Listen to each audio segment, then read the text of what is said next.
Good to go? Awesome. So today is going to be fun because there's a lot of you have asked questions about, okay, how do I tell if the company that I'm going to apply for is a good company? Okay. And what we're going to do is we're just going to, look at a bunch of JDs that have been shared by you. And of course, we're not going to talk about the specific companies and all that. We're going to keep that anonymous. And we're going to look at a lot of JDs and say, okay, is this a good company or a bad company? Okay. But before we start off, for all those of you on YouTube, if you have questions, put your questions in the comments.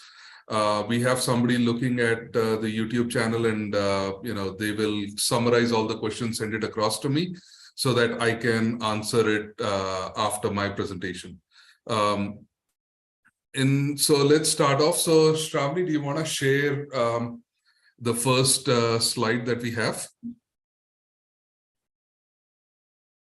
Okay, so I'm just going to very quickly give a high-level overview of what the different kinds of companies are and what they mean for you in terms of your career. Okay, there are three basic types of companies.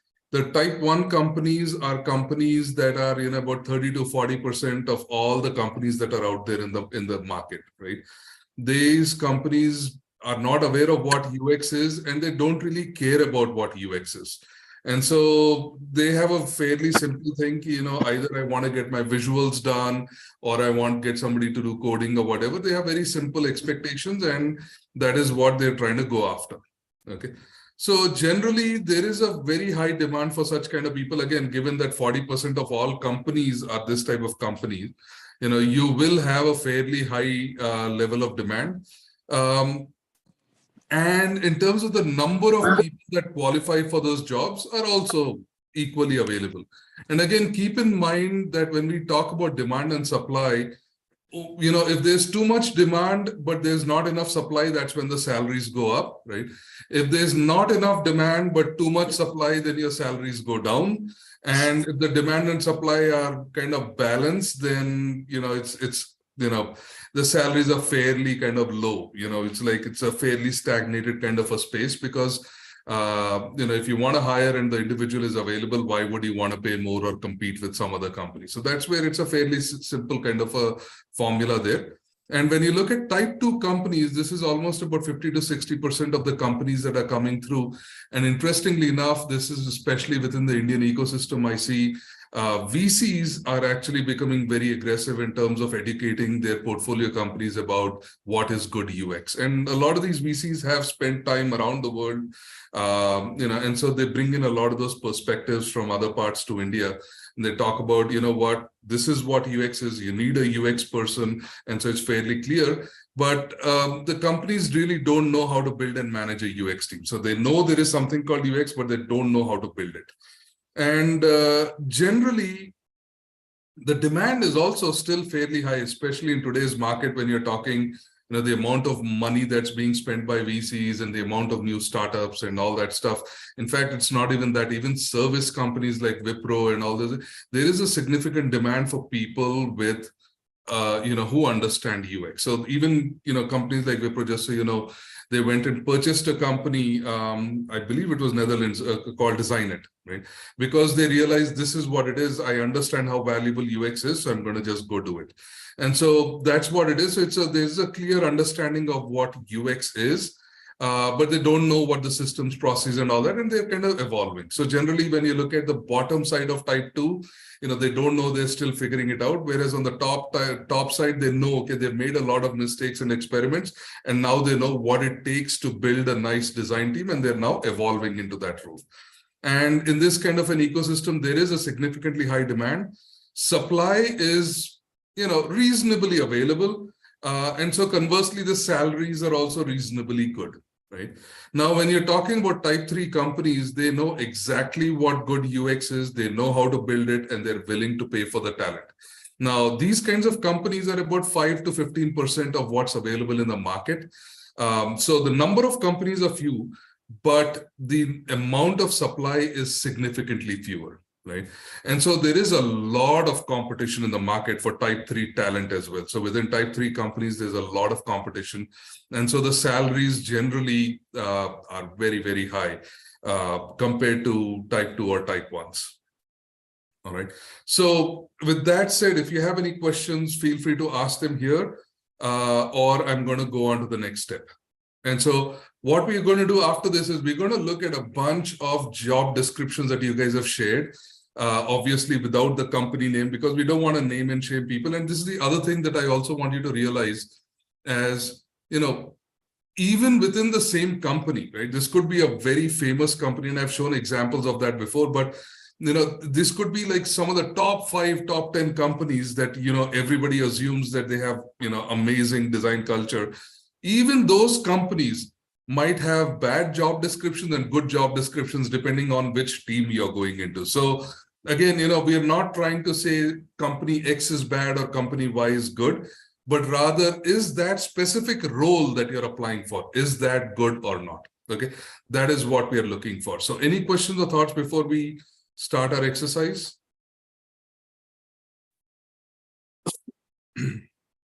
All right, let's go on to the next one. And so what I'm going to do is we're just going to look at a JD, right? A job description. We will talk about it, and then I'm just going to read it out aloud. So we're all going to look at it together, and I'm going to do a survey. How many of you think that this is a good job description or a bad job? Or actually, no, it's like, what type of company is this company? Is it a type 1 company, a type 2 company, or a type 3 company? Okay. Again, I will describe very quickly what type 1, type 2, type 3 are when we get to the question, but let's look at the first job description that's been shared by you. So can we zoom in a little bit, please? All right. So this position says it's a UI UX designer. Okay. The overview says it's a UI UX designer. Responsibilities include, don't type it yet. We will have a quiz, so don't type anything in yet. So the UI UX designer responsibilities include gathering user requirements, designing graphic elements, building navigation components to be successful, and you should have the experience with design software and wireframing tools. So it's a fairly, standard kind of a description. Let's go on to the next one. The opportunity says, hey, you're going to do website and mobile UI UX. So it's kind of Android and iOS for mobile. You will be producing high quality UX design solutions through the wireframes, visual graphic flows, and all that. And you'll be designing UI elements and tools such as navigation menus, search boxes, tabs, and widgets. So it's, they understand what the elements are. So let's go down. So the skills are, you will have a portfolio of design work for both web and mobile. So you need to know that. You need to have a working knowledge of Photoshop, Illustrator, Figma, HTML, CSS, JavaScript, Bootstrap, and Material UI, Tailwind, Font Awesome, iOS, Android, design systems, and Adobe Creative Suite. And obviously, this individual has to work independently, but they should be good in teams, excellent written and verbal communication, multitasking, and time management skills. And, the perks and benefits, you get a competitive salary, paid paternal leave, which is great because, not a lot of companies do that. Employee referral bonuses, remote work environment, flexible paid time off, and then they give you a paid holiday for your birthday, including your birthday. So this is where the job is. So now what I want you to think about is this a type 1, type 2, type 3 company? Type 3 companies are ones that understand what UX is, and they know how to hire it, and they know how to build and manage a team of that quality. Type 2 companies are, they understand, but they really don't know how to build a team of that caliber. And type 1 companies don't understand it, and they don't really care to build one. Okay, so let's do the survey and let's get the answers coming in. All right, go for it, guys.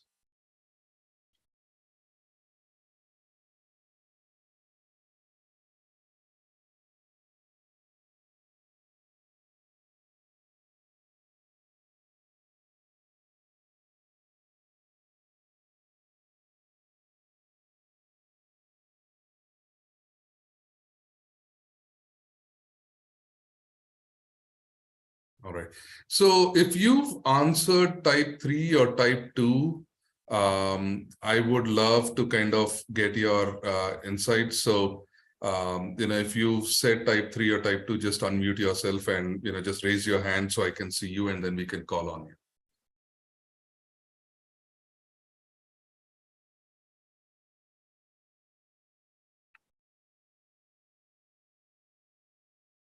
Awesome. So majority of you said it's type 1. Some of you said type 2, type 3. So has anybody, can anybody unmute yourself and tell us why you've said it's a type 3? So they're talking about, they are asking right tools. Mm-hmm. That's why I name it as a type 3. And at the same time, they're asking that next level also. What kind of workflow they are going to be. Okay. So they're basically asking for workflows, wireframes, and all of that stuff. So you kind of see a lot of familiar terms there. And then the other reason you're saying is, what was the first reason that you said? Tools. The tools they're talking is make sense, sir. Because the who understands that very technically, they only ask that questions and that's awesome. Awesome. That's really good. So they're asking for the correct tools and they're basically giving the right terminologies. So that's an indication of a type 3. Good. It's I would say, yeah, that's probably what a lot of people would look at and say, yeah, it kind of sounds in the ballpark. So, possibly. But let's look at type 2. How many of you said type 2? Anybody want to speak up about why you think it's a type 2 company?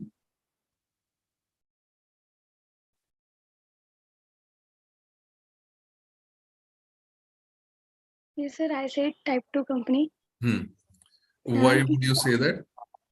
Sir, according to me, they have knowledge about softwares that like Figma, like Photoshop. So that's why they have knowledge about. Sir, may I speak in Hindi also? Yeah, absolutely. Go for it. Any language is fine as long as you're able to share. Okay. Sir उनको मतलब Photoshop वगैरह सब चीजों का knowledge है, मतलब उनको थोड़ा सा नॉलेज है यूआई यूएक्स का, बट दे डोंट नो कि कैसे उसको प्रोसेस करना चाहिए आगे. Got it. So you're saying they have the knowledge about the tools, however, they may not understand how to leverage it. So that is where you say it's a type 2 kind of a company. Yes, sir. Okay, fair enough. I could buy that and I can see that it's possibly, there. But anybody else want to share their insight on why you think it's a type 2? Thank you, Garima. Thank you. Anybody else? Okay. I know a lot of you said type 1. So anybody want to talk about why you think it's a type 1? Can I, sir? Yeah, go for it. To start with, we are UX and UI designers all together. So Animex, can you turn on your camera if possible, because it kind of helps me put a face to the person, but if not, that's fine. No, I wish I could, but unfortunately I cannot. Okay, right now, I'm in a different situation over here. So, thank you, sir. Thank you so much.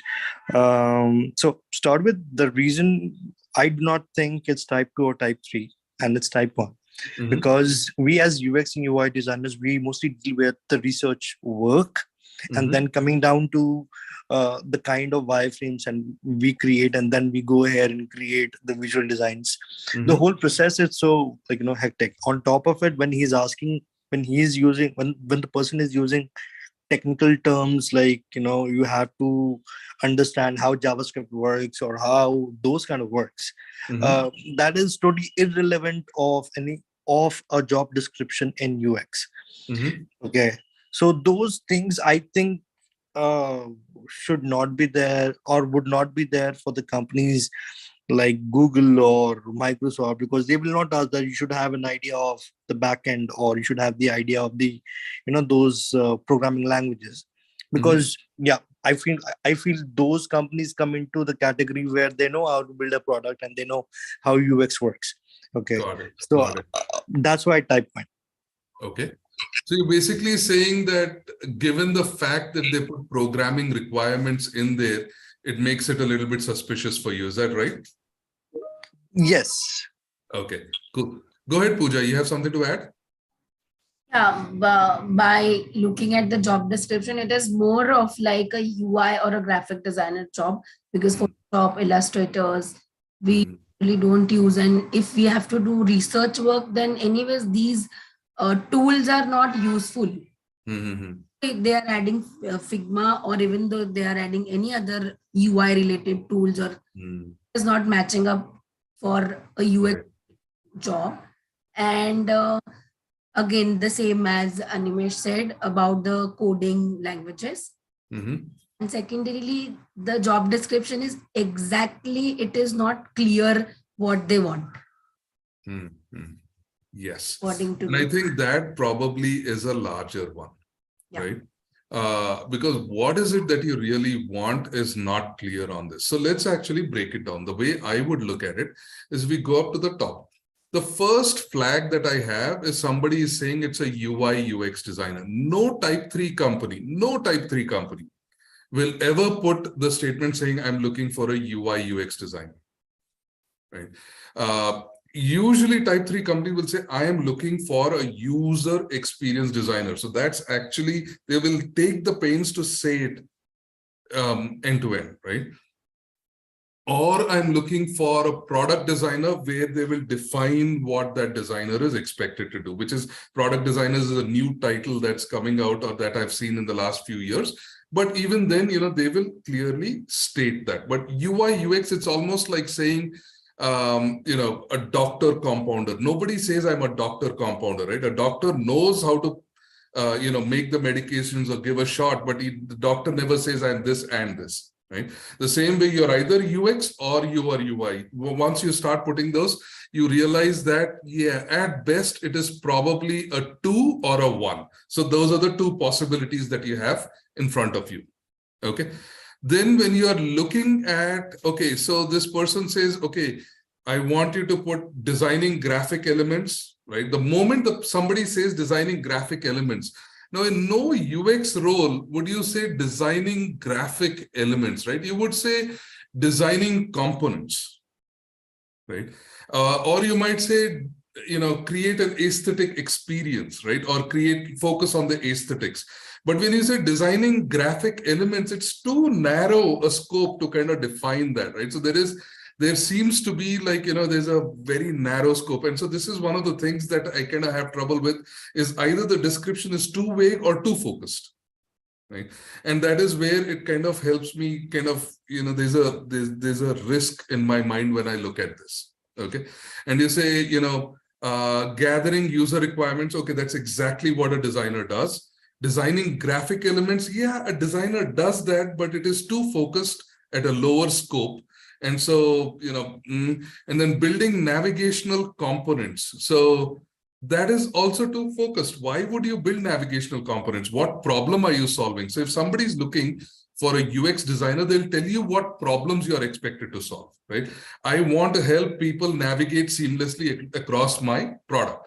Good. That's a UX kind of a description. Where you say, I want you to build navigational components.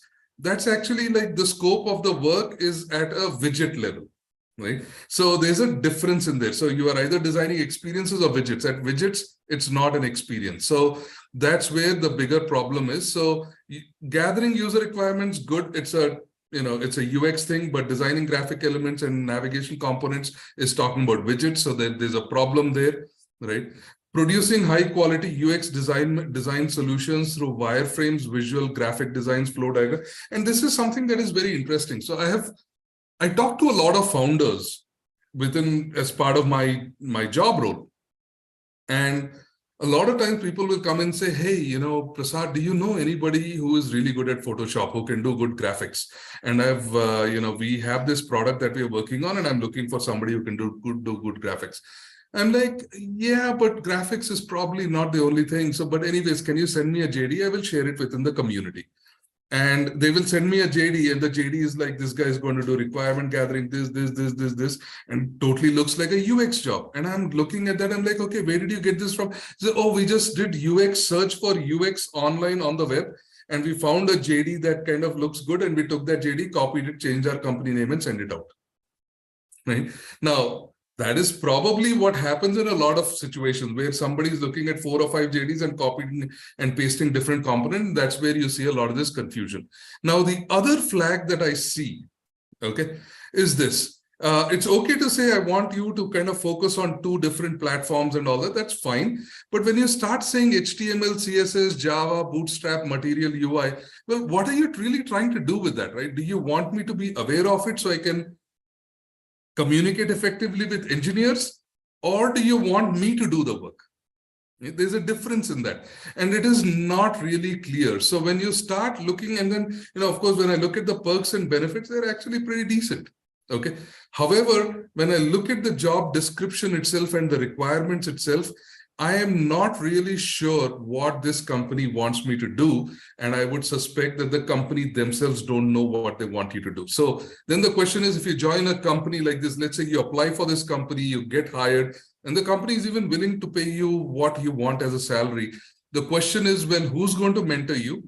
And where is your career going? Now, after this, will you be able to get a, jump into another UX job or not? And my question is probably not. So the way I would grade this is it's either a type 1 or a low type 2. All right. Anybody disagree? Thoughts? Okay. Let's go to the next JD. Okay. Now, this I loved it because it's such a nice, simple kind of a, it's not nice and simple, but it's nice and aesthetically, it looks like somebody put the time and effort to do this. But let's ask the same question again.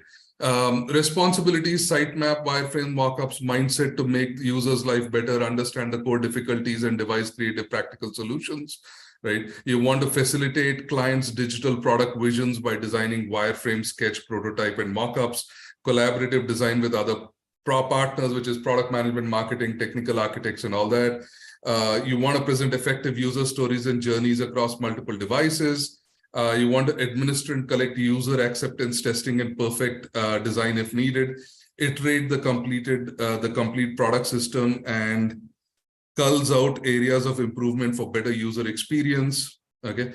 Now, the requirements. I think if you go up, I think you have the same requirements, right? So requirements are, it's a proven experience in UX for multiple digital devices, which is fair. Working knowledge, HTML, CSS, JavaScript, experience designing mobile apps or complex enterprise applications, proficient with Figma, Sketch, Adobe, Illustrator, ability to work in cross-functional teams with understanding detailed requirement, aligning the needs to product vision, has deep knowledge in UX standard, excited to follow the UX industry's latest trends and technologies, preferably experienced in designing for international languages and complex product requirements, can articulate design processes, ideas, and solutions to teams, seasoned in testing, usability, and accessibility concerns, open to constructive feedback, standout colleague, right? And this is pretty much the JD that you see here. All right. So let's now think about whether it's a type 1, type 2, type 3 company. So Shravani is going to start the survey, and then you can basically see it.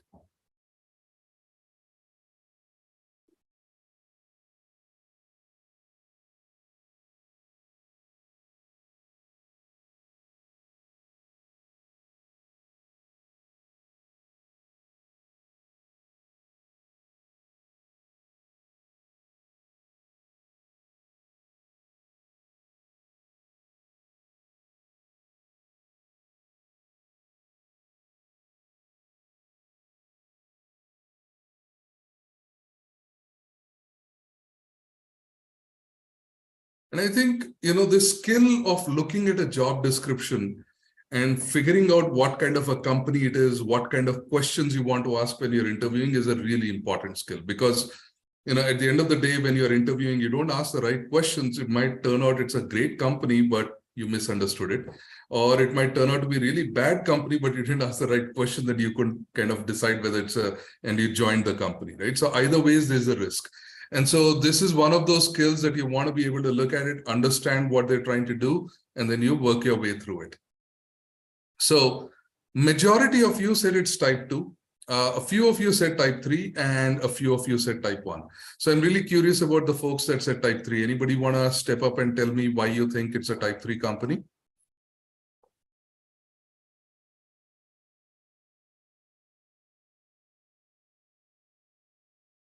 Anyone?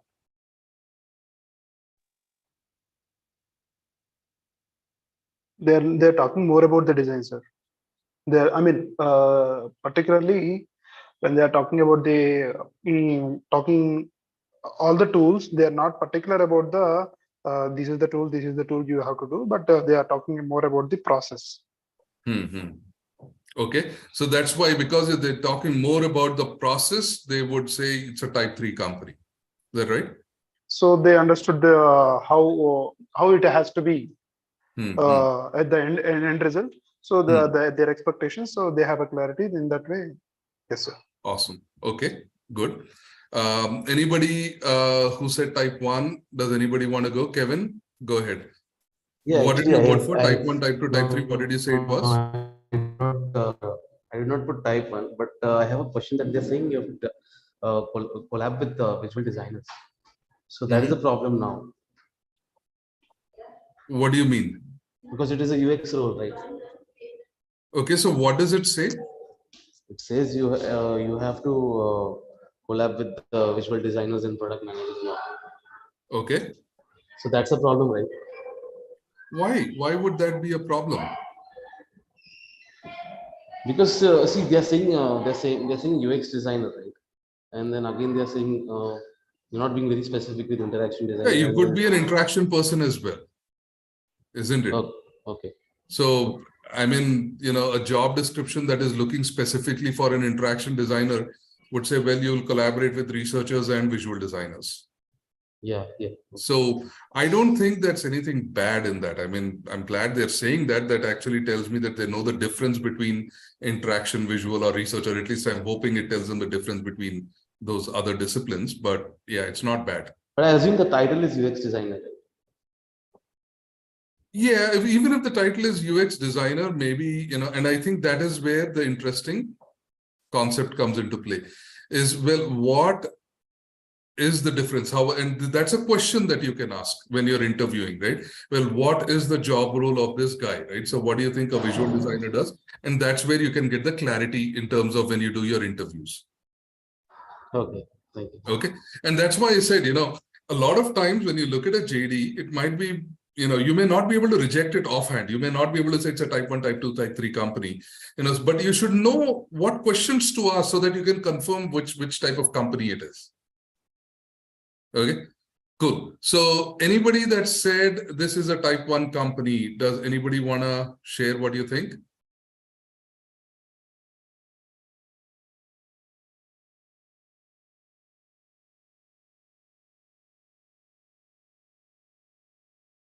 Okay, anybody that said it's a type 3 type 2 company. Go ahead, Kranti. What did you say it was?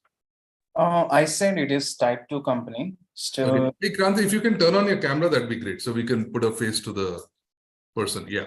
Yeah. Hi, sir. So I think it is product-based company and it's type 2. So the only reason. So what makes you think it's a product-based company? So collaborate design with other partners, product management, specifically the product management. Okay. So that's why I think so. Okay. So like it includes marketing, technical architect, developers. Okay. So that's the reason. And again, type 2 because like is it a high type 2 or a low type 2? High type 2. Okay. And they have mentioned multiple digital devices. Okay. So, and only concern is like working knowledge, again, like the technical requirement is something that made me to think about it as type 2 company. Got it. Okay. So interesting. So they basically got those technical requirements. And again, we don't know whether they're saying, do you need to know the technical so you can talk to engineers, or are they expecting you to program? So, which is why that's a question that you can ask and clarify. But yeah, I like that. I would probably agree with your feedback. Go ahead, Pooja. So I think this is mid type 2 company. Responsibilities are showing the need of a UX, user experience, but the requirements are more towards UI. Little bit of the confusion over there, what exactly they want.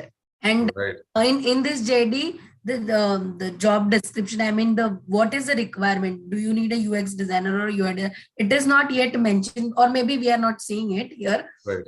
we cannot say. So still, it's a very descriptive one. So I could say it is a mid type 2 companies. Right. So this is awesome because I'm glad you caught this. Okay. Because I'm going to talk about Simran. Is it okay if we skip you, or do you have something you want to share?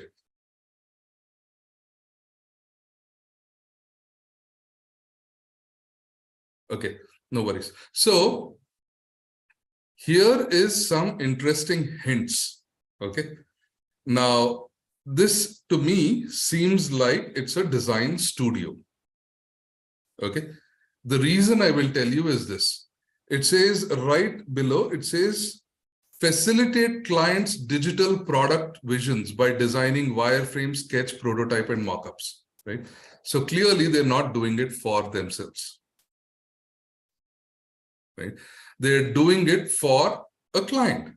Okay. Now, the next line, which is what Kranti was pointing to, is you're going to collaborate. So on the client side, you'll have partners, which is product management, marketing, technical writers, developers, and visual designers, or potentially visual designers could be on your side. Okay. So this is one of those things that I kind of pick. It's a service company. It's a design studio. Okay. Now, I don't know. I really do not know the companies. I just, all Shravani's done is she's collected these resumes and she's sent it to me, these JDs. Okay. So I personally do not know, and I may be wrong, but that's what it is. And given the organization has spent the time to look at the typography and make it a little bit different, seems to me like they're appealing to a certain kind of audience. Okay. Now, the second interesting thing that I thought was, this is probably the first thing that I noticed. It says design sitemap, wireframes, mockup with a mindset to make our users. When do you do sitemaps? You usually do sitemaps when you're creating static experiences, right? So I have a feeling that they're probably doing websites for other companies, maybe product, but also websites, right? So that is kind of telling me that it's not a pure product company. It's basically, it's a very varied portfolio of things that you're going to do. And that's what you're looking at. And then I basically look at, working knowledge of HTML, CSS, JavaScript, and that's where I'm kind of concerned, because now when you're looking, and this is where this has nothing to do. So it's a type 2 company, clearly, right? So they understand what UX is, because they're probably like a design studio. They've spent time, in that space. So they understand that UX is valuable. But do they have the systems and processes to kind of help you to that level? Or do they have the motivation to do it? Because again, when you're looking at service companies, there are very few service companies, okay, that will focus purely on UX and that will focus purely on products. Okay. So in that kind of an environment, they may not necessarily have the motivation. So when you're a service company and you're not like clearly saying that I'm a product company or I'm a product design company, I'm not going to do, static websites and stuff like that, then the challenge comes is you are only doing the work that you're being paid to do. Right. And because you're not discriminatory, selecting between like what kind of products you're going to choose, it's a fairly wide scope of things. Okay. And also, given that you're a service company, chances are more often than not, you will probably be, deferring all the decisions to the client. Right. And so that is where I would actually question, is there motivation to become a type 3 company or a high type 2 company? Probably not. Right. And that is where the risk is. And that is exactly what you want to question. Okay. When you are in an interview, I would say this is a type 2. There's nothing wrong with joining a type 2 company. Okay. Because if you're joining a high type 2 company, you could be the person that's transitioning the company from a type 2 to a type 3. So it's great for product leadership. If you want to be a design leader, that's actually amazing to put it on your resume that you helped a company transition. Okay. So, and even in type 2 companies, the companies that are transitioning, your opportunity to grow is much faster. Your growth is much, much faster. Okay, and your exposure to different processes will also be equally as big. But there has to be motivation on the company's side to kind of get to a type 3. And that is where my concern would be. And that is what I would do when I was interviewing. I would ask them 3 questions, right? The first question is, okay, listen, I think you want me to understand HTML, CSS, jQuery and all that stuff. But what is your intention behind that? So that is one question that I would potentially want to ask. The second question is, well, what kind of clients do you have? What kind of work do you do, right? So that would be another question. Now, if they give you all product, because, again, in an interview, you have to be very careful because companies will tell you all the awesome products that they work on, but not really the other. Then they say, hey, I noticed you said sitemap. Can you give me an example of a project where you'd use that? Right? And right there, you would actually understand what kind of a company it is and exactly how much support or opportunity you would have to grow up. All right. So that's what I would say, type 2, but a risky situation, you need to have follow-on questions for this. All right, cool. So let's go on to the third resume, third job description.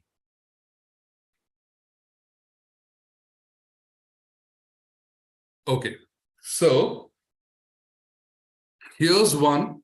It says, we are seeking professionals with the following skills: user experience design. Designers will craft intuitive interactions and workflows informed by market and audience research.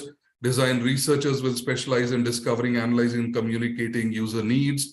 Visual designers will use, and I'm not reading everything, I'm reading the highlights of it. Visual designers will use their expertise in typography, colors, layouts to elicit emotional connection and intuitive intelligence responses from our audience, pixel perfect precision. And then you scroll down and says each of these positions offers excellent opportunity to develop design skills within multidisciplinary teams of developers, designers, and business professionals. Required technical and professional expertise is formal education, extremely strong foundation in standard visual interactive design tools, strong innovation vision supported by disciplined attention to detail, ability to work within a cross-functional team, excellent written and verbal interaction skills, experience of software tools for design, production, and implementation such as Figma, Sketch, Adobe, Creative Cloud applications. Okay, now let's do the same thing, type 1, type 2, type 3. And if you want to, us to scroll or do something, let us know. But yeah, let's start the survey.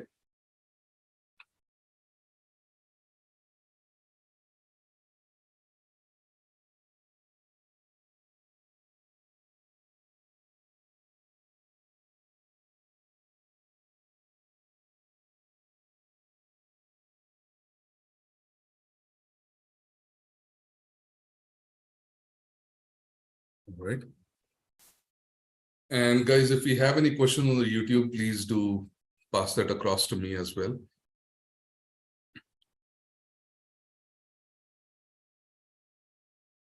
So while we are doing this, the question that Abhijit asked is it okay to ask for HTML, CSS, JavaScript? And again, in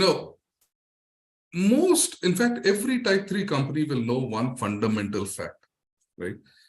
If I'm going to hire a designer and I'm going to expect that designer to develop, okay, chances are the designer will compromise on the quality of designs because they will look at what they can develop and they'll try to develop what they know, or they'll try to design what they know. Okay, so there's always a compromise on design. So when you look at type 3 companies, they never require, I mean, if you can do it, it's amazing, but you would never ask a designer to develop. It's like asking an architect to say you become the civil engineer as well, because it's a completely different skill set. It's a completely different mindset. Okay. Now, and that's why you basically do that. And so, there may be use cases where, for example, I know coding, but I know enough coding to sit down with my engineers and have a conversation of why something is possible or not possible. So having knowledge of coding is not bad. In fact, it's a huge advantage because you can negotiate with your engineering partners, right? But having that coding skill to kind of start coding is asking for a disaster waiting to happen, because there is a compromise either on the coding side or the design side. And if you're hiring designers, you want to hire designers. If you're hiring engineers, you want to hire engineers. That's as simple as that. Okay. Now, let's see. So most of you in this case have said it's a type 3 company. Okay, but some of you have said it's a type 1 or a type 2. So let me get to the ones that are, that are in the minority. For those of you that is said type 1, can anybody share why you think it's a type 1 company?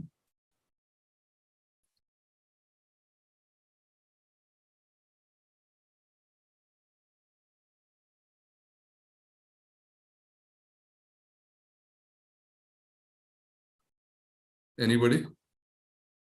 Okay, go ahead, Anita. Hi. So I think it's a type 1 because they've clearly described the skills required for each category, for user experience design, for design research, and for visual design. It means that they understand that these three fields are itself a different unit which requires specialization. And they've clearly mentioned the skills properly pertaining to that particular field. So then shouldn't it be a type 3 company, because type 3 is the best, right? Type 1 doesn't know and doesn't care. I have selected type 3. Okay, you selected type 3. Okay, good, cool. Sorry. Awesome. So, but I'm looking for people who have done type 1 or type 2. Anybody want to share why you think it's a type 1 or a type 2? Go ahead, Pooja. Thanks, Anita. Go ahead, Pooja.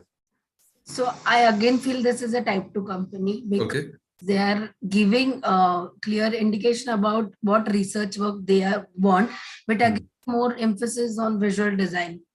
Again, attention to details and this and that, and typography, layout, color. This is more emphasized. So where does it say attention to detail?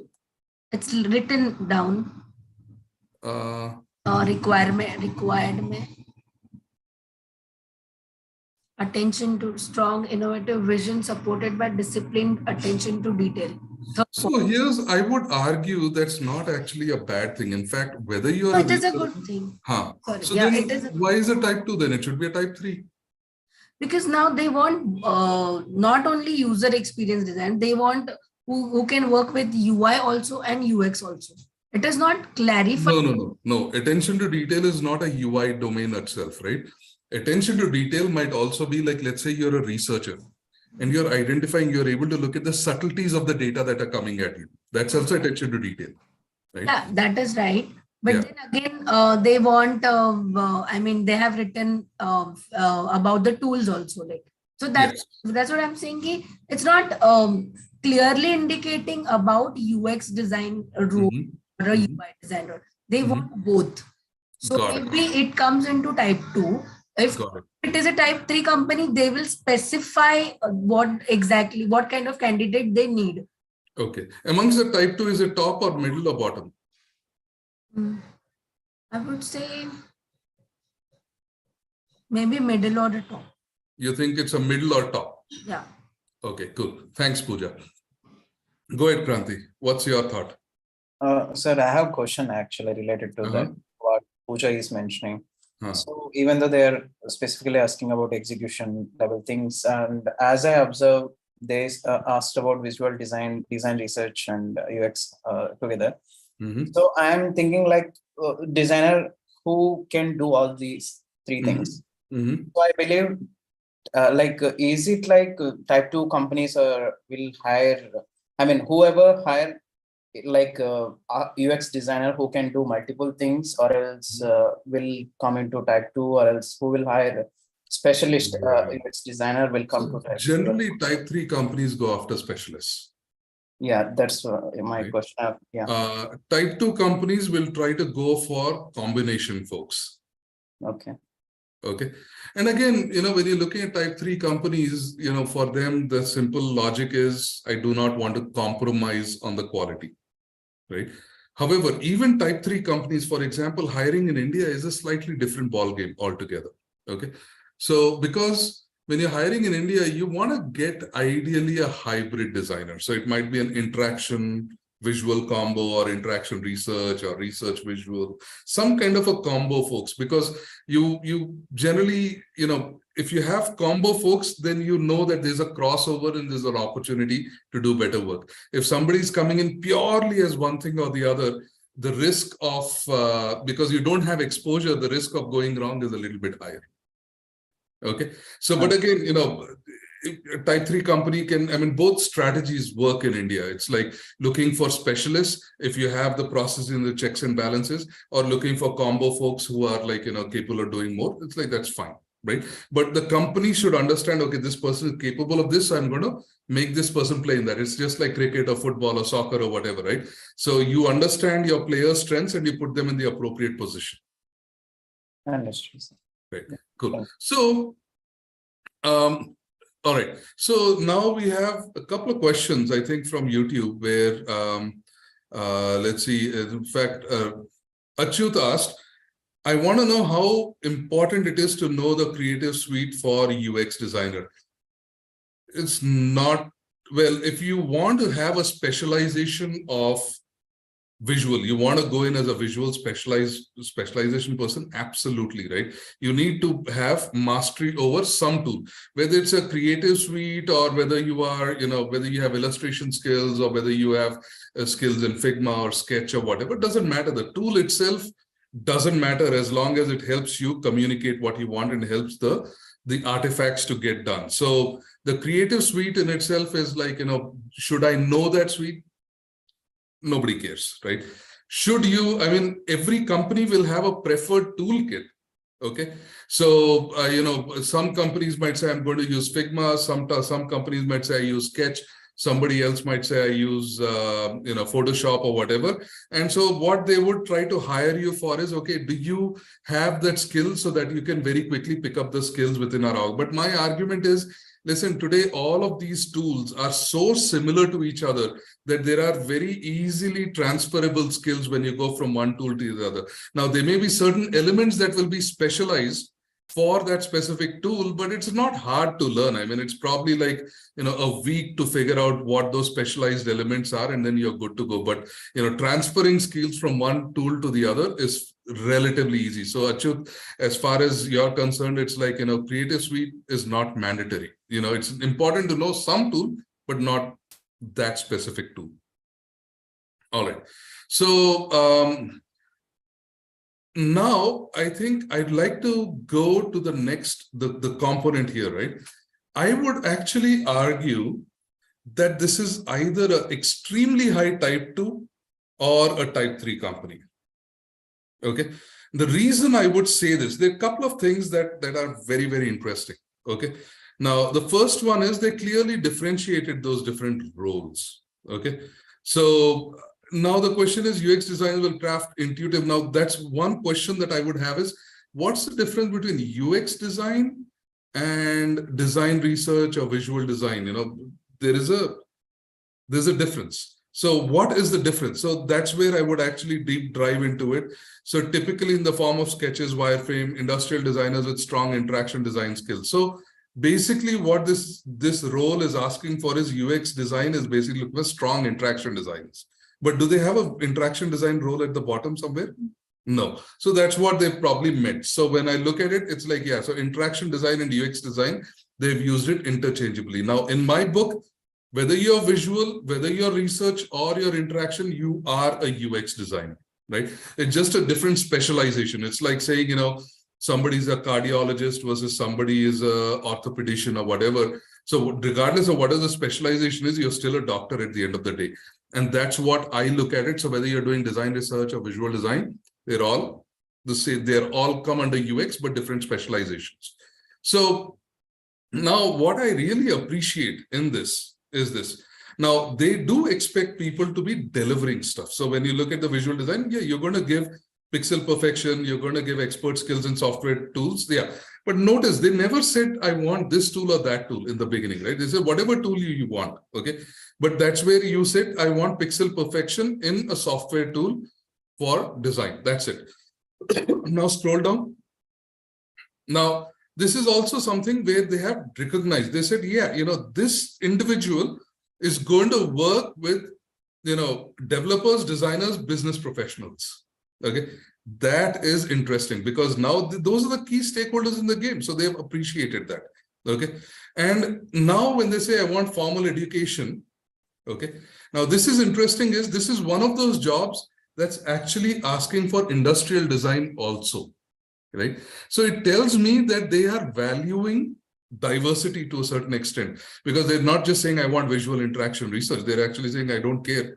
Industrial design, architecture, those kinds of roles might also potentially good. So it kind of signals to me they are okay with people who are non-traditional to a certain level.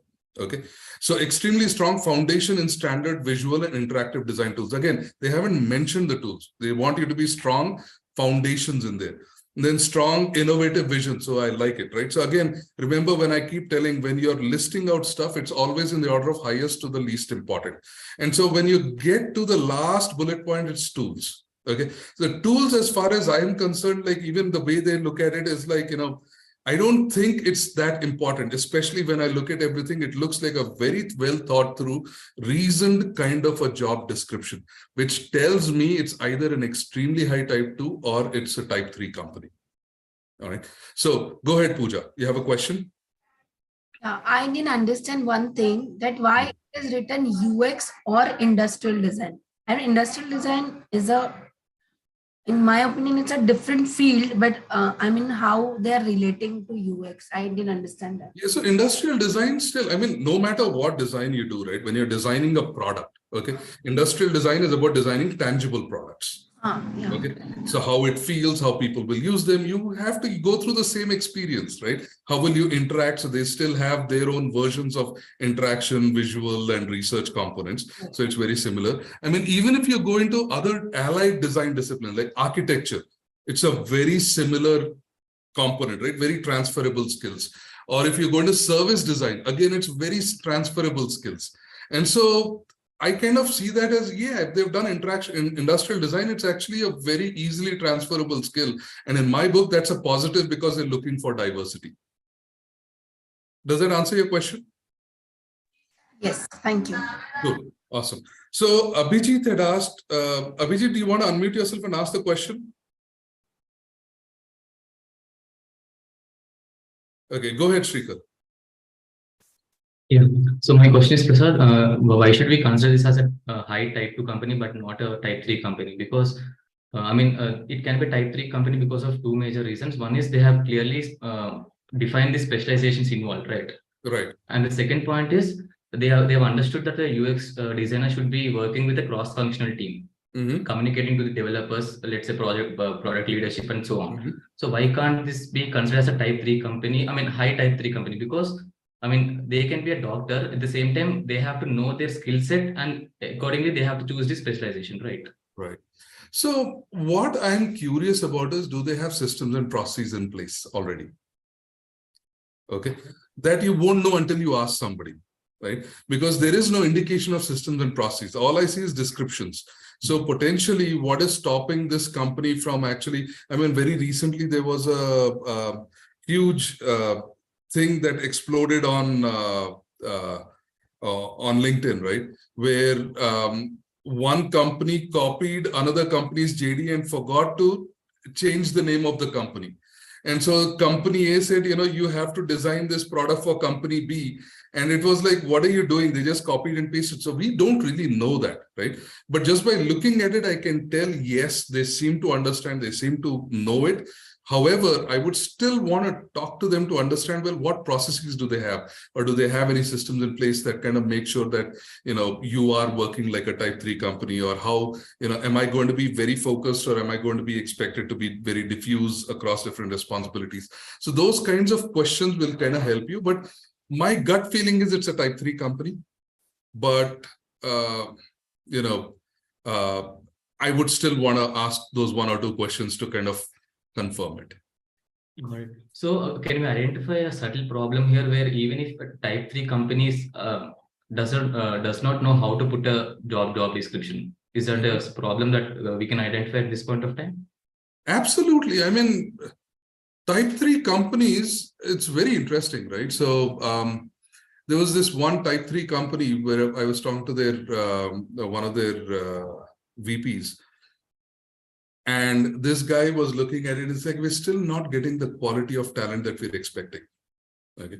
I'm like, why do you think so? So he says, yeah, you know, we did a lot of research and we actually figured out that our job title, when we say user experience designer versus UX designer, you get very different quality. right? If you say UX designer, you get lower quality of people. If you get user experience designer, you get higher quality of people. Now that's a type 3 company because they will always make sure that titles are correct, the descriptions are correct, the expectations are clearly set. So they know, because it's not a recruiter trying to do the job, right? It's the senior leader that's defining, that has thought about the JD and defined it in so much clarity that, you know, the individual does not have any doubt that this is the type of company I want to join. Got it. Okay, cool. So Abhijit says, while starting out, which companies are better product based? This is a really long answer to this. I wish I could answer that. And my answer to that, I think, is depends on what your mindset and what your interests are. So, but what we are going to do is the next month's event, we will be talking about that, right? How do you decide which company you want to join? How do you plan your career and all that? We will be talking about all of these questions next month. But for this month, let's kind of stay, just look at the JDs and we can kind of stay there. So Maruti says, okay, so he's basically, okay, this question says, looking for somebody to improve my admin panels. Do I need a strong UX person, or should I go with someone who has a good design sense with basic knowledge of UX? Now, admin panels are essentially dashboards, right? And designing dashboards in itself is also a skill, because, you know, when you're looking at dashboards and you're basically trying to get the administrator to make decisions, now, you know, if you're getting somebody with a good design sense, now that could mean many different things, a good aesthetic sense, a good interaction sense.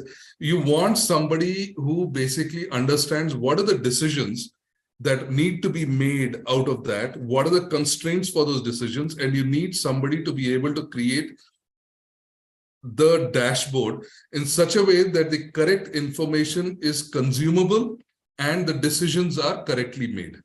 Right? So that is what you're looking for. So someone who has a good design sense, which is like, I'm assuming you mean good visual skills with a basic knowledge of UX, well, that person is not going to help you make your decisions, right? I mean, you will have a beautiful dashboard, but the individual can't make a decision, right? Versus you want, I mean, this is where dashboards, the whole focus of dashboards is to get decisions made as quickly and in a timely manner as possible. And so you want somebody with UX skills. Okay, so hopefully that answers your question. But yeah, so this one is, clearly a high type 2 or a type 3. Now let's look at the last resume or the last job description and see if you guys can tell us what you think. Okay, here's this job description. It says UX architect. The ideal candidate will have experience in creating mock-ups to present to teams, collecting feedback and creating a quality piece of work. The individual shall be comfortable with building sitemaps, wireframe prototypes, and then the candidate should have strong creative and design skills to be familiar with various design technologies.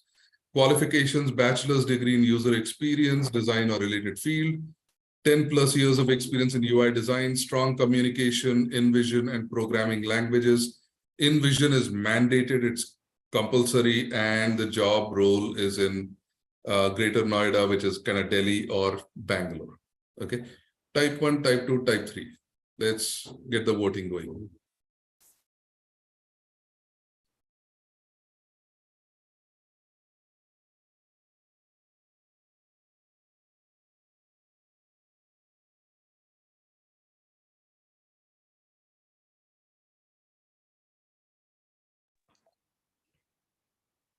Is the voting panel on? I did not receive any. Sorry, sir. I did not receive any. There's a poll. There's a poll that's running right now. I cannot see that poll itself.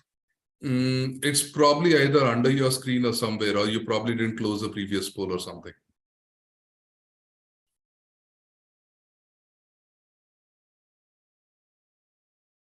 But you can type your answer in, that's fine. If you can't see it, just type it in, that's fine.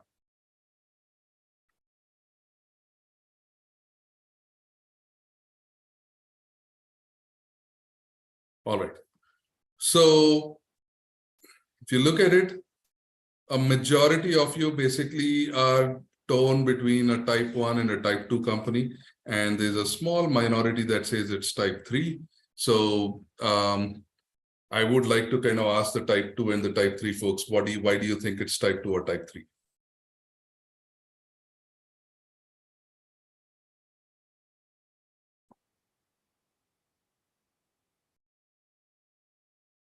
Anybody? Go ahead, Pooja. I feel type 2 because again there is a bit of a confusion, but I mean the job description is written pretty well, but UX architect and the qualifications what they need is for UI.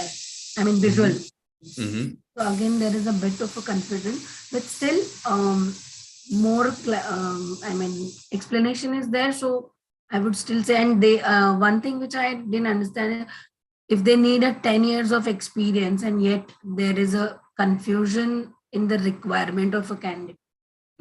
Still it is written pretty well, so we can just consider to be low level type 2 companies.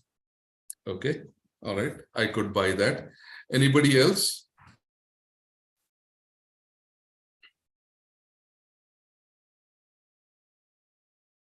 Go ahead, Kranti. No, in qualifications, it is saying 10 plus years of years with UI design, years of experience with UI design, and along with that, programming languages they just mentioned. So HTML, CSS, and JavaScript. Right. So envision mandate. So that clearly says it is low type 1 company. Okay. All right. So I would actually agree. My gut feeling is this is definitely a type 1 company, right? But I want to give the benefit of doubt. So it's probably a low type 2 or a high confidence of type 1. Okay. The reason when I look at it is if you just scroll up, notice what the job title says. They're looking for a UX architect. A UX architect is a very senior role, right? It's somebody who's creating a strategy for the UX of a company. Okay. Yes. Now, if you're saying I'm going to take a strategic guy and I want to ask, it's like saying, I don't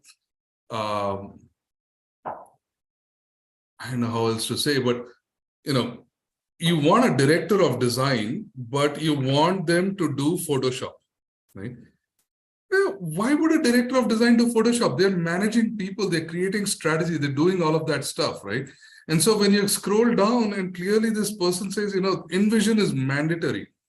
A UX architect with InVision mandatory, I mean, the UX architect should be saying what tool you should use, right? They should be telling you what tool is best. So I would argue that, if, at an architect level, you will be setting the direction for the company. But when you're saying 10 years of doing UI design, well, wait a minute. If you've been doing 10 years of UI design, then really where were you setting the strategy? Right? And so clearly that is where the problem is. So they want this guy to do the work, right? But they're calling the individual a strategy role, right? And so this to me seems like it is false advertisement. Right. And this is one of those kinds of things where, this is, the kinds of companies that I personally have a challenge with is these are companies where, that kill people's careers in some ways, because people join and they'll say, I'm a graphic designer for 5 or 6 years or even 2 years or whatever. And the guy says, okay, I'm going to resign because I'm not going to, I want to get into UX. He said, no, I'll give you a UX job. He'll change the title. Your boss changes your title, but gives you the same work for another 3 years. And technically you're doing UX because your title says UX, but you're doing the same work. Now, by the time you finished your 5 years and you realize, wait, what happened to my career? It's done. You lost 5 years of your career and you still don't know what UX is. And I think that is a problem. So in this case, I think when I read it, it tells me just the way they have written it, it's fake advertisement or they don't even know what UX is, right? So either I would have an ethical problem with this company or I would have a logical problem with this company and saying, I really should avoid this company at all costs. Right? So that's where I would stand with this company. Anybody else disagree with my thoughts here? No, sir. Okay, awesome. So this is where we are. So we can stop sharing our screen and stuff like that. So and this is what I mean is, learning to read what a job description is and learning how to understand is a really, really important skill, because one tells you, should you work with that company or avoid that company, right? Because clearly we weren't just looking at whether it's type 1, type 2, we were also looking at ethical issues. We also saw companies that, that said one thing, that aspire to do one thing, but are actually doing something else, right? Which is the service company. And again, I don't know, we'll probably reach out, Shravani is reaching out to kind of figure out which companies are what. But, in that kind of an environment, you need to know, it's got special mindsets and stuff like that. But again, learning how to read a job description helps you very quickly decide, do I want to go for it? If I want to go for it, what kinds of questions should I ask? How should I clarify? And then, is this going to help me build my career onto the next part of my journey? Okay. And hopefully that kind of clarifies for you. Okay. So Kranti basically said, do you want to ask your question verbally? Yes, sir. Yeah. So this I understood, like type 1 to 3 companies by reading through JDs, we can understand little about the company, but whether the company is design first or else tech first, how to understand that, like even. So design first or tech first is which team is more powerful in an organization? Is that what you're trying to ask? Yeah, well, yes. It will be very interesting, right? So when you are a tech first kind of company, okay, you generally tend to be more focused on the metrics and the numbers. Yes. Okay. Now, when you are a design first company, you generally, you tend to be more quantitative. Maybe that's a better answer, right? Tech first companies tend to be more quantitative. Design first companies tend to be more qualitative in nature. Okay. Right? A classic example when you look at it is between, say, Apple and Google. Right? Now, both companies are good. I'm not saying that, for a designer, and this is the common thing that we tell when we are trying to get into companies, right? Which company should you go to? Okay, if you want to know how to work, at scale, right? That Google is the company, because the kind of scale and the data and the numbers that you get and understanding how to design with those metrics is like very few companies can give you that exposure. Right.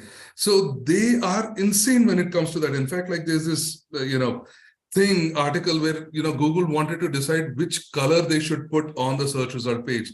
And they basically tested 256 colors to decide which color is going to go. So there was no designer sitting there and saying, I want this color or this color. Software decided it for you. So designer designed the experiment and then the software decided it for you. Right. So working with a company that's that kind of tech, right, gives you exposure to the complexity to the technologies that most people would dream of.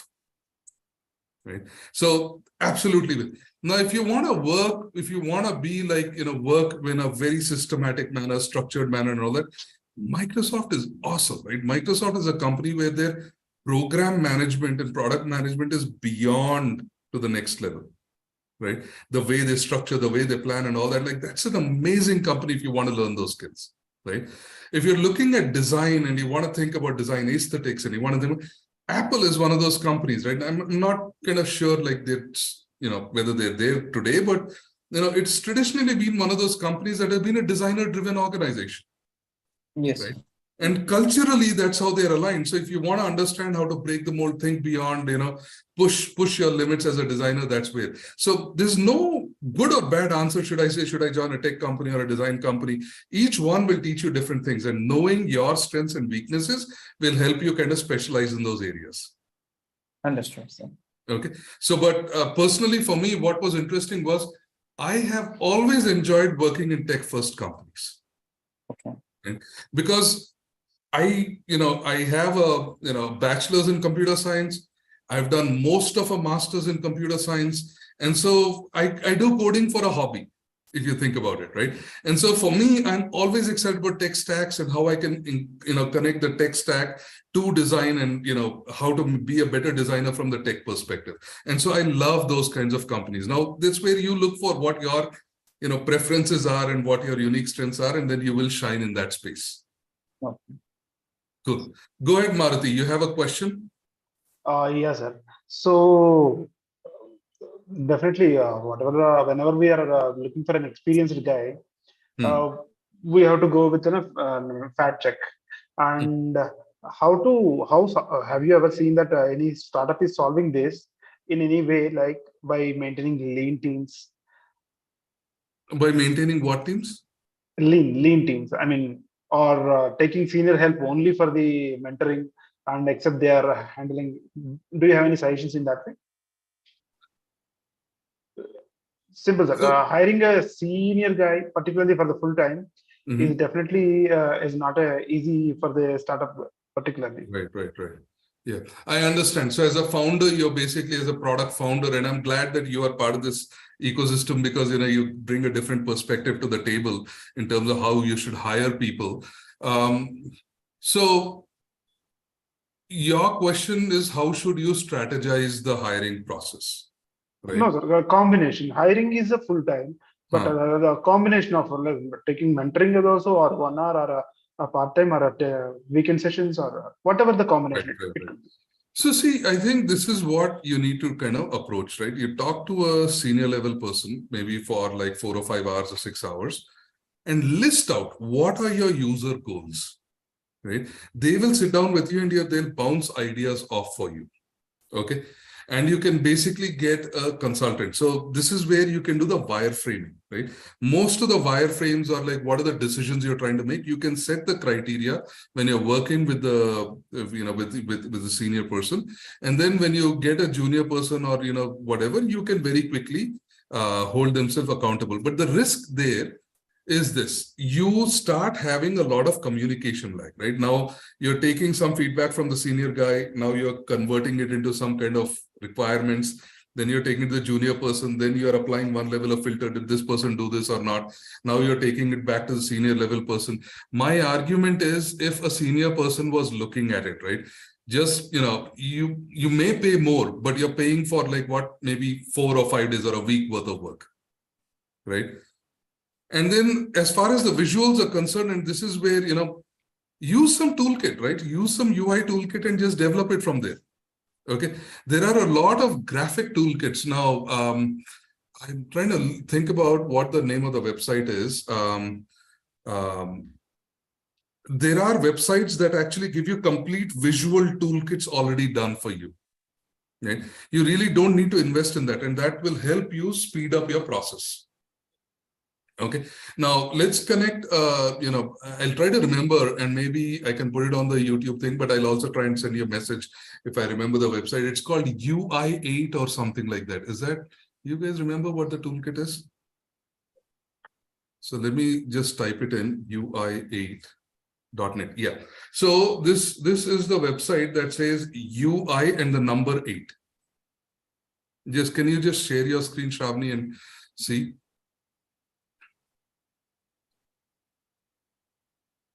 And again, the aesthetics are the last problem you want to solve, right? I mean, if you think about from a startup perspective, okay, does it work good? Yes or no? Does it look good? Yes or no? Okay. If it works good and looks good, awesome, right? You have hit the pay dirt. Okay. If it doesn't work good, but it looks good, people will get attracted to it in the beginning, but after that, they'll complain and they'll move on, right? You have bad PR coming in. If it doesn't look that good, but it works good, you will have a slower onboarding. Fewer people will try it, but once they try it, you have a loyal base, right? So the negotiation that you look at it, should it work good? Which one should you focus on, the look or how it works? You should focus on how it works first, because that is non-negotiable. Okay. Now this website that is there, UI.net, and I would actually recommend it to any of the guys that are like, the interaction guys. Like I personally am colorblind. So, why would I want to waste my time looking at this? So, this gives you a lot of toolkits right here. Okay, somebody is actually, if you click on that a specific toolkit and you buy it for $32 or $40 or whatever, you have different prices, all the iconography, everything is set up for you. Really don't need to do anything at this level. Right? Somebody's already tested it, played around with it, done it. So you don't have to do anything. In fact, your engineering folks can just take it and run with it. Okay. And that is one of the things that I would also give advice to startup folks is don't waste your time getting into perfection, right? Whatever you can reuse, reuse. Okay. Focus on the interaction component, get a senior person, even if they're working like 2 weeks and you're paying them a shitload of money, like 50,000, 60,000, whatever the amount is, pay them, get it done, and then get the toolkits. Does that answer your question, Mark? Yes, sir. Yes, sir. Awesome. Cool. Go ahead, Pratik. Sir, I have one question. Like we understand that we are having type 1, type 2, and type 3 companies and their descriptions. But sometimes, like just a worst case, I would say it's a type 1 company, but they are writing the JD as a type 3 company or type 2 company. And we have to evaluate this thing on a first thing, and on a first go. Okay, this is the company I shortlisted to apply for it. But then how to not authenticate or audit it? But that's actually just not a job description that we have to look after. So what's the process for we can do this? Yeah, and it's a two-way street. I think this is a very funny question because as a business owner, I've seen the other side, where I will receive like hundreds of resumes and most people will have no idea what they've written. They've just copied somebody's resume and put it there. And now you're looking from this candidate's perspective. You know, most companies that put their stuff in have no idea what they're looking for. So I think at the end of the day, you will always see hints. Right? You will never see no type 1 company will say, I'm a type 1 company. They'll probably like say, okay, their boss would say, why is Apple doing this? Or why is Google doing this? So the person who's creating the JD will probably go to an Apple or a Google, take the resume, take the job description, try to massage it. But that is where you will see hints, where you see inconsistencies. Are they asking, which is what Pooja was catching, right? Are they asking for UX level skills, but they're asking UI level outcomes, right? What is the scope of what they're asking for? And when you start looking at that, you will start seeing inconsistency. Or even with that company where, they were saying, oh, we aspire to be a UX company, but by the way, you'll be doing site maps and you would be coordinating with clients and all that. So you can read between the lines there. Okay, but most importantly, even if you can't make a decision, there's one question that you can ask and that will usually get you a very interesting answer that can help you figure it out. When you're interviewing, just ask them, why are you hiring for this role? What problem are you trying to solve with this role? Okay, so now you will actually get multiple kinds of answers and this will actually make or break the game. Because if the person says, yeah, we are looking for someone who can bring their design skills to make our app look nice. That's one level, right? So clearly they're not looking at functionality. They just want you to make it look nice, right? Or somebody says, I'm looking for someone who can help us create this product. Right? That's another level of exposure. Or somebody says, I'm finding it really hard to convert users to do this. I'm looking for a designer who can help me convert people much better or make people feel better. So notice in all of these three conversations, people have expressed different problems. At one level, somebody is trying to ask you to solve a problem, right? At another level, somebody is asking you to build a product for something, right? At a third level, somebody is asking you to basically create widgets, right? The widgets is type 1. Don't even waste your time with those guys, right? Yeah, probably when you're solving a problem, you will do widgets. That's okay, right? But at least that person has a vision to solve a problem. And if you go there, your life is going places, right? If you're doing widgets, you're guaranteed to only do widgets because they will never trust you to do anything else, right? Now, if you're saying you're going to build a product, they're probably somewhere in between because they want you to do a product, but along the way, you'll be doing widgets, but you're not really solving problems. So that is something where you have to be a little bit careful. But again, just asking that one question and seeing at what level they answer is a good indication for you. Got it. Cool. Awesome. Thank you very much, guys. And I hope you have a great rest of the day or rest of the night. And then we will see you tomorrow if you're interested, because tomorrow we're going to be talking about how to do the interviews and then how to do your portfolios and all that. How do you hack into that space?